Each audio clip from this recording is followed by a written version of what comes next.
गगनबावडा तालुक्यातील वनपरिक्षेत्रात वन विभागामार्फत मागील पावसाळ्यात एकूण 1000 वडाची झाडं लावण्यात आली आहेत। या झाडांचं जतन संवर्धन करण्याचा प्रयत्न गगनबावडा वन विभागाचे कर्मचारी करत आहेत। वडवृक्ष हा भारतीय उपखंडात आढळणारा एक मोठा वृक्ष आहे। अतिविशाल प्रचंड विस्ताराचा हा वृक्ष सर्वसाधारणपणे 15 ते 20 मीटर उंच वाढतो। याच्या फांद्यांना फुटलेल्या मुळ्या जमिनीपर्यंत पोहोचतात, त्यांना पारंब्या म्हणतात। या झाडावर येणारी फळं, फुलं ही वेगवेगळे पक्षी खूप आवडीनं खातात। वड हा भारताचा राष्ट्रीय वृक्ष आहे।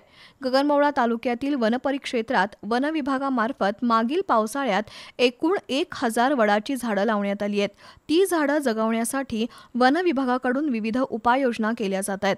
उपवन संरक्षक जी गुरुप्रसाद आणि गगनबावड्याचे वनक्षेत्रपाल विशाल पाटील यांच्या मार्गदर्शनाखाली वनसेवक शौकत महात, बाजीराव पाटील, विजय पाटील, सखाराम पाटील, वन अधिकारी आणि कर्मचारी यांनी या वृक्षांना जगवण्यासाठी जाणीवपूर्वक प्रयत्न सुरू केलेत।